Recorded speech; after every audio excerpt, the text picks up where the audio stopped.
Mon Seigneur et mon Dieu, je crois fermement que tu es ici, que tu me vois, que tu m'entends. Je t'adore avec profonde révérence, je te demande le pardon de mes péchés et la grâce de faire avec profit ce moment de prière. Ma Mère Immaculée, Saint Joseph, mon Père et Seigneur, mon ange gardien, intercédez pour moi. Il est parfois bon de se mettre en décalage pour mieux voir la situation, pour mieux voir de quoi il est question, et c'est le propre de la réflexion sur l'étymologie des mots, ou plutôt sur leur usage.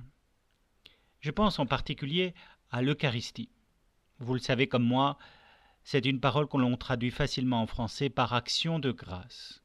Je ne sais pas vous, mais action de grâce, c'est un mot un peu barbare. On n'en fait pas tous les jours.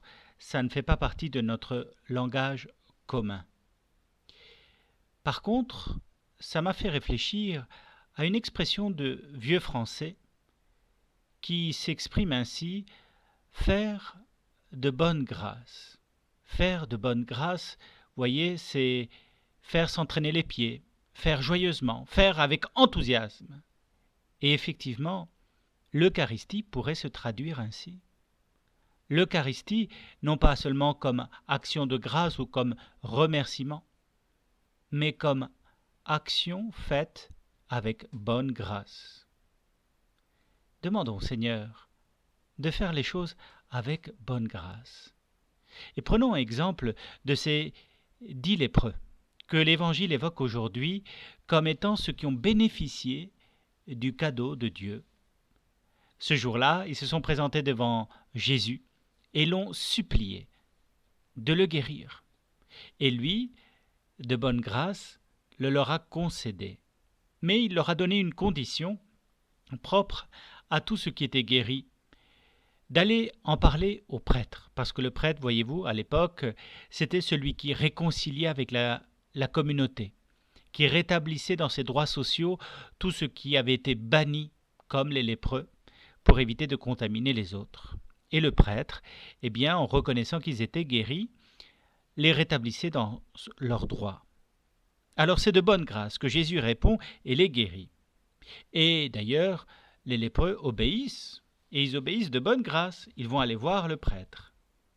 Mais voilà que sur le chemin, alors que tous se rendent compte qu'ils viennent d'être guéris, seul un fait demi-tour, un Samaritain, un étranger, et il revient, toujours de bonne grâce bien sûr, pour remercier Jésus. Remercier Jésus. On imagine très bien la joie de cet homme. Il revient parce qu'il est guéri et qu'il veut remercier celui qui en a été la source, Jésus, ou au moins l'intercesseur. Et il le remercie, et avec gratitude. Et on voit bien que cette gratitude le remplit de bonheur. Je pense que plus il remerciait Jésus, plus son âme était remplie de bonheur. Rendons-nous compte qu'il est bon de nourrir notre cœur d'actes de gratitude pour tout ce que nous recevons. Et cela est multiple.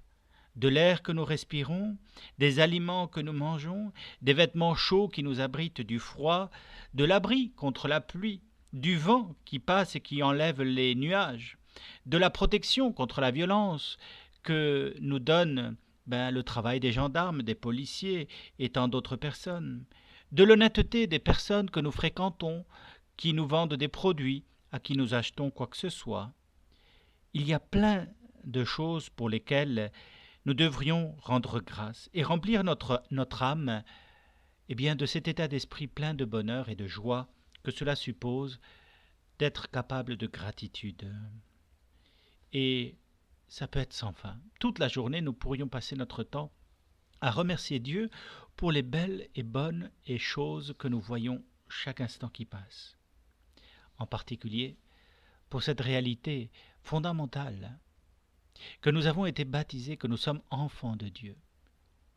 Qui ne se réjouirait pas d'être appelé enfant de Dieu? Moi, chaque jour qui passe, j'essaie d'en rendre grâce. Des choses les plus humbles aux choses les plus éminentes. Du fait que, en conduisant par exemple, je n'ai pas eu d'accident.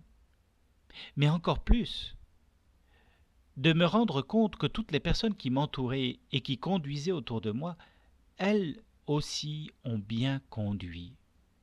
Et ce sont des centaines et des milliers de personnes qui ont bien fait autour de moi chaque jour qui passe et pour lesquelles il est bon de rendre grâce.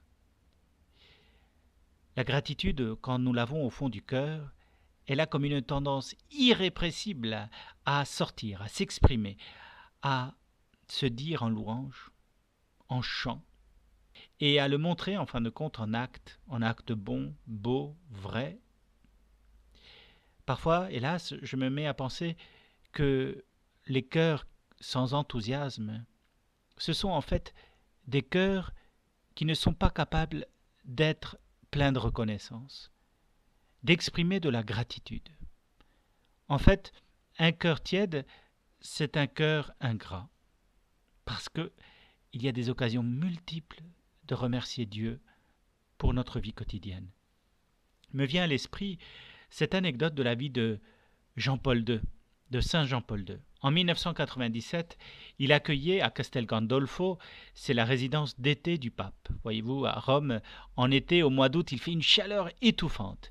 Et à 25 km de là, en hauteur, à peu près à 400 ou 600 mètres d'altitude, la maison du pape respire mieux. On y est un peu plus... On subit moins la chaleur estivale. C'est là qu'avait invité le pape Jean-Paul II deux anciens amis, des personnes qu'il avait connues en Pologne lorsqu'il vivait sous la guerre. La chambre de Piotr et Teresa Malecki était sous la chambre du pape Jean-Paul II. Alors il l'entendait se réveiller le matin. Et comme à l'époque le pape traînait un peu la patte, il avait aussi une canne qu'ils entendaient taper sur le sol. Un jour, au cours du repas, il lui demande « Mais très Saint-Père », ou plutôt, il l'appelait Wujek, du nom un peu affectueux que, comme étudiants, ils avaient adressé à leur prêtre, et qui se traduirait, me semble-t-il, par « cher oncle, oncle ». Eh bien, il lui disait donc « Wujek, pourquoi même en été, même pendant les vacances, tu te lèves si tôt ?» Et le pape, en souriant, de leur répondre, en toute simplicité, « J'aime voir le soleil se lever. » Par cette confidence, on devine l'esprit vibrant du pape Jean-Paul II, parce qu'il arrivait à saisir la beauté renouvelée chaque jour du lever de soleil. Rendez-vous compte, c'est vrai qu'il est toujours nouveau. Il suffit qu'un petit nuage traverse le ciel pour que le lever du soleil soit nouveau. Et qu'il est beau de se rendre compte que cet homme si âgé arrivait à voir chaque jour la nouveauté du don qui lui était fait. Et j'en suis certain, dans son cœur montait au ciel la prière d'action de grâce. Parce qu'effectivement, il célébrait la messe très tôt le matin. Et en elle, on dit tout. On remercie Dieu du don reçu de la vie, mais aussi du don reçu du salut par Jésus-Christ. Et on intègre notre humble prière à celle de Jésus, qui nous fait proclamer devant Dieu que nous sommes ses enfants. N'hésitons pas à nourrir notre esprit de gratitude par des paroles pleines de cet esprit. Dieu merci. Deo gratias. Dieu soit béni. Seigneur, je te remercie. N'hésitons pas à nourrir notre quotidien de ces belles expressions de gratitude pour Dieu, parce que ainsi notre esprit vivra de gratitude et exprimera la louange, et certainement notre cœur s'en trouvera beaucoup mieux de ressaisir et de voir la beauté de chaque jour, de chaque instant qui passe. Seigneur, je te remercie de toutes les bonnes résolutions, des actes d'amour et des inspirations que tu m'as communiquées dans cette méditation. Je te demande de m'aider à les mettre en pratique. Ma Mère Immaculée, Saint Joseph, mon Père et Seigneur, mon ange gardien, intercédez pour moi. Dieu, merci.